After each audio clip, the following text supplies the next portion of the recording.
Hello, everyone. Welcome to a very special episode of Uncanny Treks. I'm Bob in Cascadia. That's Matt in the Southland. And tonight we are covering the Spider-Man 1994, what is it, 30 years later comic, Matt? We are covering Spidey 94, The Return. The Return, Bob. Not to be confused with Twin Peaks: The Return. That is an interesting question because, on the one hand, if you're doing a revival comic series or a revival TV series, very natural that you would subtitle it The Return, most obvious thing in the world. On the other hand, has Twin Peaks ruined that subtitle for everyone, Matt? It's not going to be as good as Twin Peaks. To me, it helps, Bob, because for some reason, if I can activate that little Twin Peak part of my brain and I go into something reading it with that activated, it's usually more surreal. So thank you, David Lynch, for that. Definitely, if you were going to tap a Spider-Man writer to do something that would be Twin Peaks-esque, I think J.M. DeMatteis would be a great choice. People may know him from writing some of the better and darker Spider-Man stories of the 80s and 90s, Kraven's Last Hunt and the Harry Osborn, Son of the Goblin stuff. I think he's one of the best Spider-Man writers. Matt, I was thinking about buying a omnibus of his and Sal Buscema's run on Spider-Man from the 90s, and it came out last year, this omnibus, but it's already out of print, Matt, and it's already going for $400 on. Wow, that's crazy, Bob. What a healthy and regular reprint policy Marvel has. It's brilliant. It's just brilliant. Quick question, Bob. I'm familiar with Kraven's Last Hunt. I've read it. Son of the Goblin. I'm assuming that's Harry Osborn. That's Harry as a Green Goblin. DeMatteis is the one who killed Harry off, and I think it was Spectacular Spider-Man 200. He was really pushing Harry as the Goblin, and he killed him off, I think, in Spectacular Spider-Man 200. So that was a big deal in the early 90s. I think that happened right before we started reading their movies. Bob, if we dig into this comic, though, first off, I want to point out that the art is beautiful. It's literally straight off the pictures from the action figure box art. I love it. We got Jim Tao on pencils, doing the pencils for J.M. DeMatteis' script, and Tao does a good job of capturing that Spider-Man 94 style. I was going to say that at first, when we see Moreland on the title page, I was, oh man, is this a lame version of Morbius? Oh man, what is this artist doing? Then I realized, oh no, it's a different vampire. It's not the living vampire. It's the Spider-Man vampire. Very different vampires, Matt. Oh, yeah, very different vampires, Bob. Completely distinct. We'll go ahead and plunge into the first issue, Matt. It's called Awakening. That's Spidey 94, number 1. And it is interesting to begin with because we're starting off with Kane and Moreland, Matt.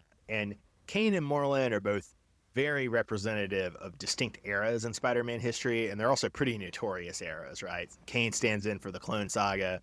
Moreland stands in for the Spider Totem, JMS era.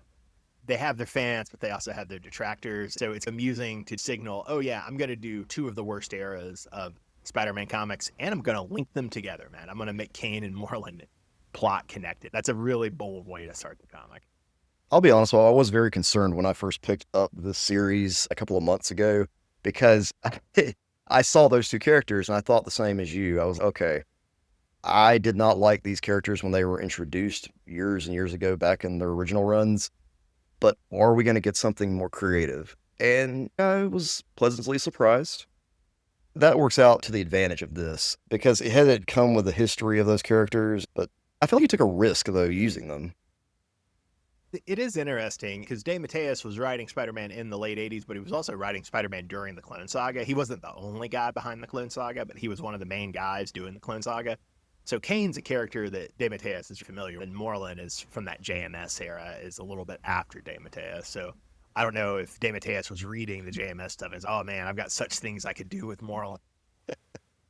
Once we get into this comic, you find out that Mary Jane's back. Correct me if I'm wrong, but she disappears into the multiverse in the last season of Spidey 94, and Spider-Man has not found her by the end of the last season. Is that right? That is correct, Bob. So we have no idea how he found her. When I was looking at the Goodreads reviews of this trade, Matt, that was the main complaint for people, is a lot of people were angry that they've been waiting for 30 years and they're going to have to maybe wait another 30 years to find out how Spider-Man found Mary Jane out there in the Spider-Verse. There's a clear label at the bottom of page 11, Bob, that says, "A tell will tell eventually." Signed, Danny. So they're working on it, Bob. They'll get it out one day. Don't worry. I somewhat feel if they were going to tell that story, it would have already been solicited by now because we're about a year after this comic came out, right? They're still trying to come up with a creative way to bring Mary Jane back, Bob. They wrote themselves into a hole in the 90s, and they're still digging themselves out of that hole. But Mary Jane's back, so hooray. Along with Moreland, Matt, comes another notorious character from the JMS run. This is Ezekiel Sims, who's basically what if Uncle Ben had spider powers in the JMS run. And you have to say, between how bad Ezekiel Sims is as a character in the JMS era, then he's also in the awful Madam Web movie. You can go back and listen to me have an emotional breakdown as I talk about Madam Web on our episode, listeners, if you're really curious. You do have to say this is maybe the best Ezekiel Sims has ever been. He's much better here than in the JMS run, much better here than in the Madam Web film. But is that because he's not really Ezekiel Sims in the grand scheme of things? No. Hey, man, it's good to creatively reinterpret for the anime. We also get Vermin, who's a regular Spider-Man villain and also a regular favorite of DeMatteis's, but I think he actually originated in DeMatteis's Captain America run. I have to confess, I don't actually know that much about Vermin. It often seems to be the role that Vermin plays in Spider-Man comics, is he's the second villain in a story. Did you notice, though, Bob, that we're still stuck on the whole idea that we have to censor some of what's happening in the comic? Back in 94, they were not allowed to throw punches or actually show the punch connecting. They weren't allowed to use the word blood. Of course, no cursing. The violence was toned down. And I find it interesting here that they're doing the same thing, and that instead of biting like a vampire, they're zapping the energy with his hands. We get a little bit of mind meld action. A little bit. I was okay with it. It's somewhat charming to know that they're still following the code of the show. Same with the clothing options as well. Mary Jane is still wearing the same stupid vest and crap she wore the whole run of the season. Yellow sweater. They're all wearing the same outfits. Peter still has that awful blue shirt. This could just be turned into an episode of the cartoon. That's why this is so effective, too. I did find it funny that Peter is sleeping under a blanket that's the exact same color as MJ's sweater vest. Back in the day, they had to send it over to be animated, so they only have so many color options, which is hilarious. That's why everybody's wearing the same thing, get the same colors, same all the time. Speaking of other villains, Matt, we get the Molten Man showing up. Do you remember the Molten Man's deal at all? I really don't remember the Molten Man much, but I'm assuming it has something to do with fire or lava or something. Do you know who the sister of the Molten Man is? It's Liz Allen. She was the one who dated Flash Thompson in the show. But who does she date after Flash, man? It's Harry Osborn, isn't it? Yeah, in the comics. Yeah, not in the show. DeMatteis is Harry Osborn as the Green Goblin stuff. Harry and Liz are married, and Molten Man is often helping out, trying to restrain Harry, trying to be the brother-in-law. So he's a common character in DeMatteis' runs on Spider-Man. A little factoid here. In the MCU, they have a character named Liz Toombs, who has the same story to some degrees, but she's actually Vulture's daughter here. Oh, I remembered that Spider-Man is dating Vulture's daughter in the first MCU movie, but I forgot that it was a Liz Allen substitute. Yeah, it's totally Liz Allen substitute. In the Andrew Garfield films, you have Gwen Stacy. For some reason in my brain, I keep switching Gwen Stacy and Liz Allen. I don't know why. They are both blonde. That's a horrible thing to say. Yeah, I get it. She's usually the love interest, the first love interest when Peter's in high school, although usually it's not very much played up. And like you're saying, her relationship with Flash is more emphasized, whereas Gwen is usually portrayed more as the college girlfriend. Which was in the Andrew Garfield film, whereas in the Tobey Maguire film, it's all MJ from the beginning. Another layer to confuse you, Matt. So this was tripping me up when you were bringing this up. So you've got Vulture's daughter in the MCU, but in the current Spider-Man comics, you have Miles Morales dating Vulture's granddaughter, Tiana Toombs, who's like a costumed hero named Starling. When you were bringing up Vulture's daughter, I was thinking of Vulture's granddaughter. The Good Lord. Keep coming. Wow. There's so many characters with alternate versions that we have to keep up with. Our cliffhanger for issue number 1 is that we have Moreland feeds on one cane and he prepares to decant another clone. Our little bit of reference to the Clone Saga. We find out Moreland's got a lot of canes he can potentially deploy. Yep, he just keeps making them canes. Did you like that image early in issue 2, which is called Rebirth, Redeath? We get this image of a naked Kane coming out. I don't know if you remember this specifically, Bob, but there was an issue of the Clone Saga that I owned that has a picture. It's Peter Parker naked, reaching out of clone juice. This is a callback to this. I cannot find it. I've looked through Clone Saga comics, cannot find the one I was looking for, but I promise you, this is a callback to this. One of many callbacks in this comic, right? So we also get the Legion of Losers here, Matt. So we get the Grizzly, the Gibbon, the Kangaroo, and the Frogman, who maybe they call him the Leaper in this. I think of him as the Frogman. Just call him Frogman. This is the team, the Legion of Losers. I think DeMatteis is the guy to originally combine them as the Legion of Losers, but even if he wasn't the first to do it, in that spectacular Spider-Man run, he made a pretty good use of them in a couple of stories. We've already talking about going back to the Clone Saga, going back to Kane, going back to the Molten Man. This is another example of DeMatteis going back to his career in the 80s and 90s on Spider-Man. All right, Bob. So you've got these 4 animal characters or whatever. You got Grizzly, Gibbon, Kangaroo, and Frogman. I want you to pretend for a moment that you have to take on the mantle of one of these losers. Which do you want to be? The easiest would be the Grizzly, right? I'm already a bear, basically. But in terms of power set, I don't know, maybe Kangaroo or Frogman might be more fun. I gotta admit, that kangaroo outfit, I like the tail. The tail could be mechanized in a way to be a drill. I would go with a kangaroo guy. Matt's pitch for the Kangaroo is, what if you combine the Frogman and the Scorpion? All right, Bob, Grizzly, and Roo, you got it. So, Matt, there was a thing that almost turned you on this comic, huh? Yeah, on page 40, Bob, this is the character. I had mentioned this in one of our previous episodes because we had talked about covering this, and I said there's one character that just pulls me out of this comic. It's Aunt Anna. I don't remember her from the show. Okay, you don't remember her either. I was going to ask because I know Aunt Anna well in the comics, right? But this design, unlike the Aunt May, Mary Jane, Peter designs, which, although they're not great, evoke strong nostalgia for the cartoon, Yeah. right? When I see Aunt Anna, and that might just be because she wasn't in the show nearly as much as Aunt May or Peter or MJ, but it brings no nostalgia or no flash of recognition. So I didn't know if she wasn't in the show or if she was in the show, but just not that much. And like you, I had no idea if she was as combative and as anti-Peter as she is. She slows the story down. I think that's the issue. She slows the story and shifts the side plot I don't care about. It just doesn't. It does feel like wasted time, doesn't it? Yeah. It's also difficult because objectively her complaints about Peter are correct, but they're because he's Spider-Man. And so we know this as the reader, and it puts you in a little bit of a difficult bind when you have a character making justified criticisms of Peter, but also it's the whole premise of the show or the whole premise of the comic is he has a secret identity, right? It's ironic because on the one hand, like you're saying, Aunt Anna represents the stasis into this kind of slowing element to the book. But on the other hand, we have Aunt May racing ahead. So we have Aunt May say here to Mary Jane that she knows Peter is Spider-Man. And this is totally new, right? She didn't in the last season of the show or anything. No, and I like this reveal. It just came out of nowhere, and I was like, oh, okay. It made up for the Aunt Anna junk. It is a nice counterpoint. Maybe DeMatteis was, I'm portraying one old lady so positively, I got to make the other one demonic. It's also... bring balance. Do you remember Amazing Spider-Man 400 when we were kids? Vaguely, yes. It's the one that has the big grave on the cover, and it's the one where at the time we thought it was Aunt May dies. Oh, yes. That was later retconned, right? I think it was Tris with a terminal disease that Norman Osborn hired to pretend to be Aunt May, I think was the retcon. But this is similar to that, if I'm recalling it correctly, in that you find out that May knows that Peter's Spider-Man and she's known for a long time.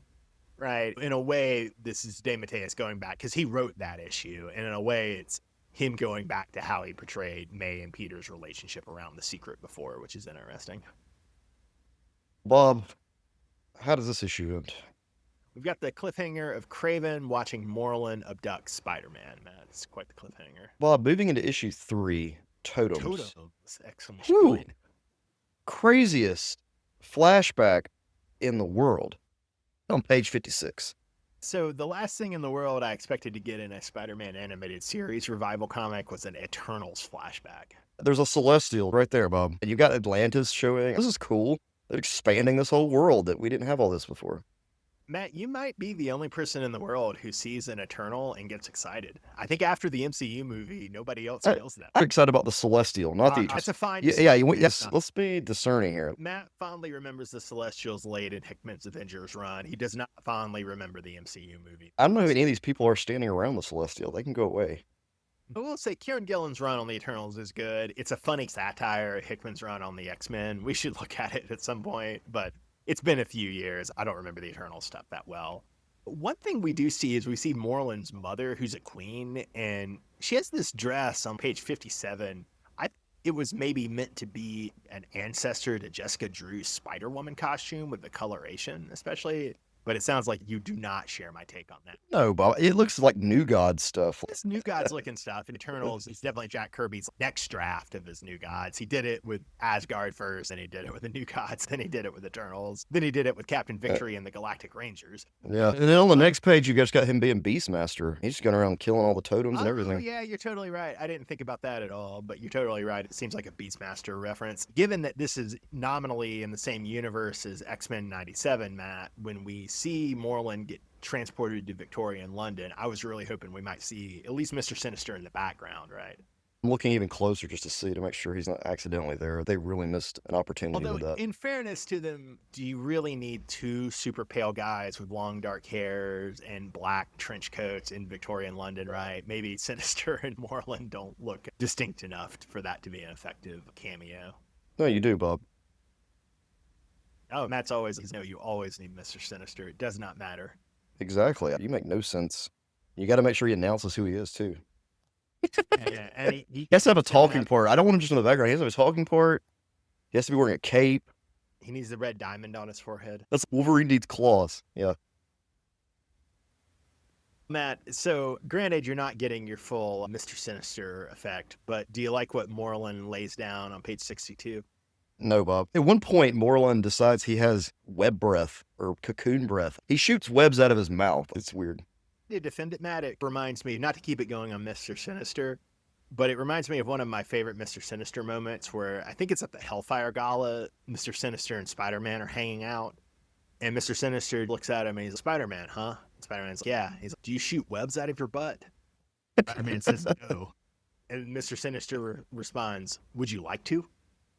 What's so sad is I knew that was coming. I knew that was what Sinister was going to say because I've read so much good work. Matt, did the cliffhanger of this issue improve your mood any? Kraven rescues Spidey from a griffin, then he tries to kill him. It was a griffin. That is a griffin, right? I'm bad with my mythological creatures. There's too many different pieces to it. He's got hooves, so he's got elephant legs. He's got some spider stuff coming out of his chest. He's got wings. He's got 8 arms. He's got a cat-looking feline-type head with goblin ears. There's too many.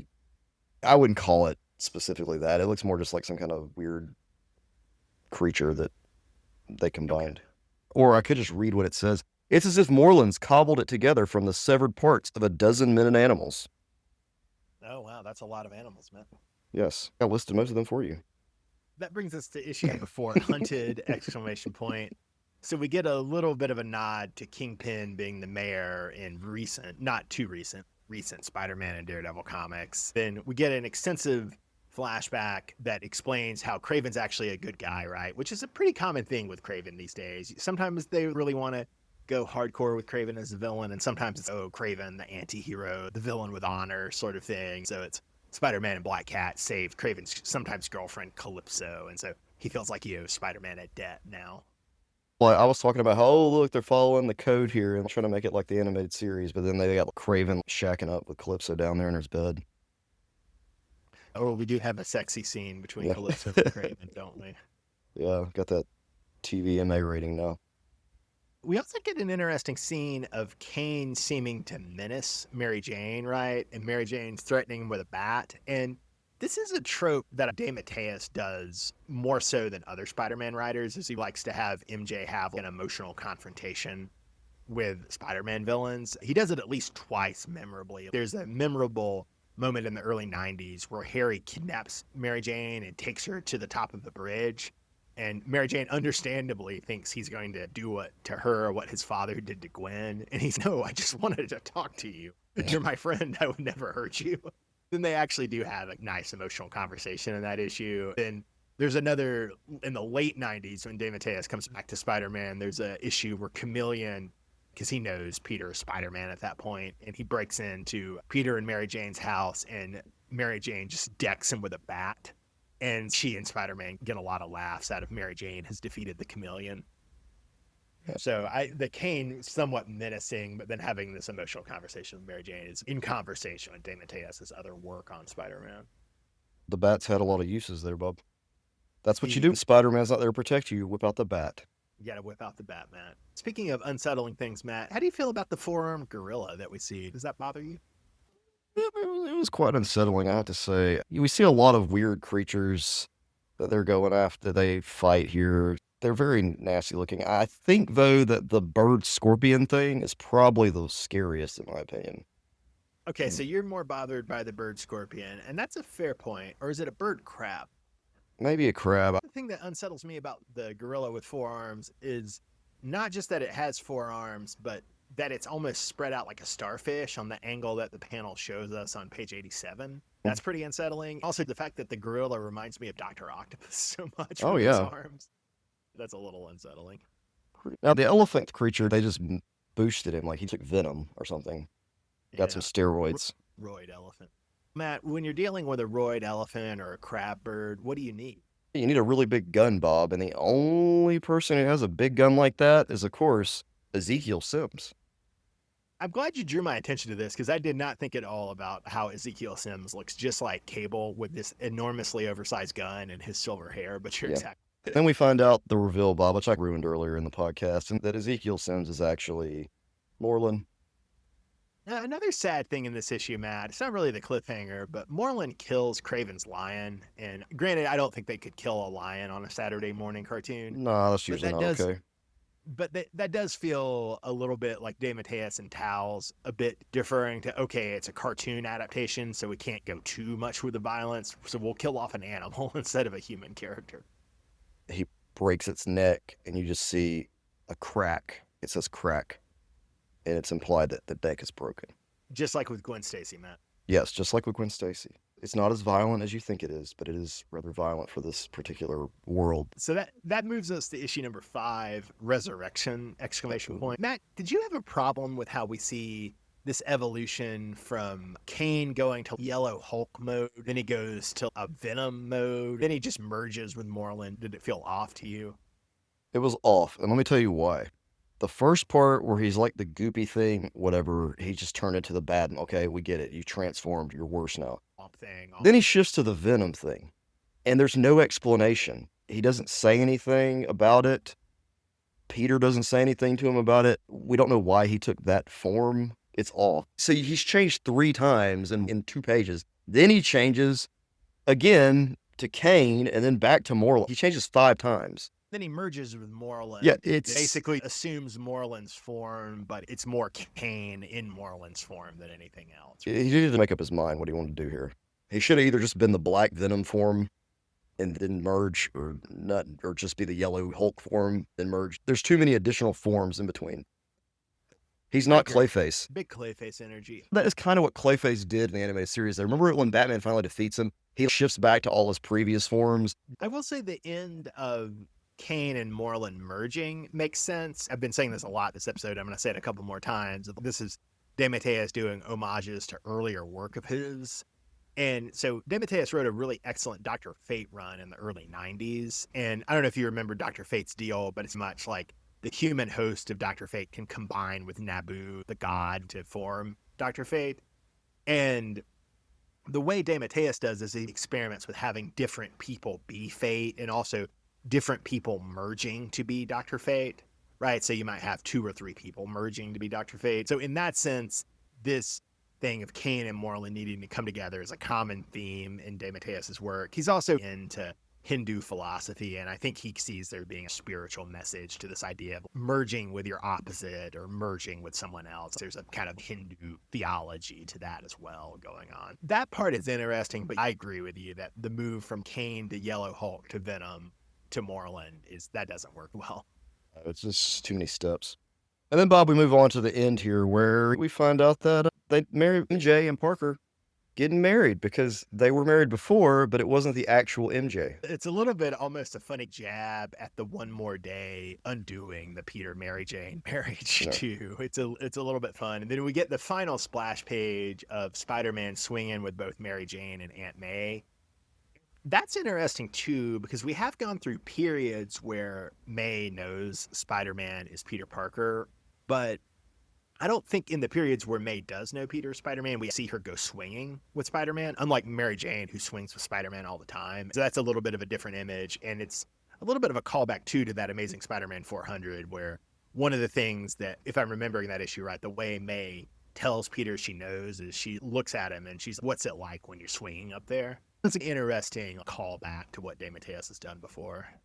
Fun way to end it. And you could see them doing this in the cartoon as well. Probably a better way than a cliffhanger about Mary Jane in the cartoon, right? No disrespect to Steve Fox, who we've seen do a couple miniseries tying into X-Men 97. And Steve Fox has written some good stuff. He'll probably have a long career at Marvel. I hope he will. But to me, this comic just blows the X-Men 97 comics we've looked at out of the water. I don't know if you feel the same way. This is much stronger. It has a much stronger, longer form narrative than the X-Men comics. They're both heavily serving as a prequel to that season, the way it goes. This is a sequel. Yeah. And to defend Fox, yeah, you're exactly right that Fox is a lot more hemmed in by what the X-Men 97 show is doing, whereas, like you're saying, DeMatteis has freedom to wrap up the Spider-Man 94 however he wants. I enjoyed the run they did where they try to do Powers of X with the animated characters. I like that run. The name of that miniseries, if I remember correctly, was House of 92. I like that run better than the tie-in stuff he's doing now. That was really good stuff. That's a better comparison. I remember liking House of 92 as well. I guess I don't remember it well enough to compare. How was that as a conclusion to X-Men 92 versus how is this as a conclusion to Spider-Man 94? I want to point out one more thing, too. We have our variant covers at the end here. And there were some beautiful variant covers that reflected the action figures of the time. Matt, were you most nostalgic for the Spider Slayer one? Of course. Well, the Chameleon one looked cool too. I think they've released a Kane figure in the Marvel Legends is the action figure line, and Marvel Legends dropped a bunch of retro style action figures to fulfill that need of 40-year-olds who still want to play with those toys. Or 40-year-olds who want to keep them in a box. They've made sure to use the same box art and everything from that line, so when you see it in the stores, you're like, oh, they're still selling those figures. Matt, I guess the real question here is nostalgia strong enough to make you actually buy a Moreland action figure in the style of Spider-Man 94? Is not even your nostalgia that strong, Matt? All right, Bob. So on the variant cover, okay, in the comic book, it says the price of this Moreland figure is $4.99. So you would buy it at that price? Oh, Bob, I would buy multiple Moreland figures for $4.99. But if I look at the actual price of the Moreland figure right now for Marvel Legends, it is $27.99. I am not going to be purchasing that. So there you have it. What you're telling me is that action figure prices have way outpaced inflation? Is that what you're telling me? Yes, Bob, like everything else in the world. While your nostalgia gets tripped by the action figure stuff, I'll say that I'm super nostalgic for it. As by commentary, this episode's probably shown, I'm super nostalgic for DeMatteis' work on Spider-Man in the 80s and 90s. And so I was really pleased to read this. It really felt like a great capstone to the Spider-Man comics I've reread over the past few years. I was really grateful for that. And also, DeMatteis has been doing a lot of flashback Spider-Man miniseries recently, and I've dipped into some of them, and I didn't think many of them were very good. I didn't think they were awful, but I didn't think they were very good. But this is head and shoulders above the other DeMatteis work on Symbiote Spider-Man, or work on Ben Reilly, or work on The Lost Year that he's put out in the past maybe 5 years with Marvel. As your Spider-Man nostalgia goes, it's hard to get better than this, I would say. I haven't heard anything about any more books coming from this particular line. I know this was a miniseries, but I don't know if we're seeing any more Spider-Man 94 stuff with the success of X-Men 97. But yeah, maybe we probably aren't going to get the Peter saves MJ story because we probably already would have gotten it. On the other hand, maybe I'm wrong about the timing, but I feel like the timing of this was coming out after the first season of X-Men 97 was successful, and also maybe after the first season of Your Friendly Neighborhood Spider-Man was successful. Given that we have X-Men 97 coming back in about a week, and we've got Your Friendly Neighborhood Spider-Man coming back this fall, I wonder if that raises the chance that late this year or early next year, we might see more Spider-Man 94 revival content. I hope so. Are you still holding out that we might get a Spider-Man 94 cartoon in the same way that we'd get a X-Men 97 cartoon, Matt? I don't think so. I don't think it has the same level of nostalgia, and the Marvel animated universe is moving more in the direction of the Friendly Neighborhood Spider-Man. I definitely don't think they would go so far as to do a Fantastic Four, Hulk, or no. Surfer, or Iron Man revival. But if they were going to do one more, the Spider-Man one would be the one they would do, I would think. What I would like them to do is a what if episode where they revisit that animation for the Fantastic Four, Iron Man, those cartoons, even that Ghost Rider cartoon that I think they To filmed. me, that seems much more likely. It would only really hit certain waves of nostalgia. And yeah, I'll take that back. They can market the toys and the action figures. That's the other reason they pump these out. It's still funny to me that even in 2026, they still pop out these cartoons because they want to sell toys. It blows my mind, Bob. But they're selling it at a much more niche market now rather than the mass sheet market when you were It's collecting them in the so 90s. wild. It is, because as I'm saying this, I can already imagine the Ollie's figures that'll be there for $7.99. They're discounted. Got to wait 2 years. I have to wait till long after it's gone. All right, Bob. All right, this has been our return to the return, Matt. Our return to Spider-Man 94, The Return. I'm Bob in Cascadia. That's Matt in the Southland. Join us in coming weeks for our coverage of X-Men 97 Season 2, dear listeners. And have a great night, everybody. Thanks for listening.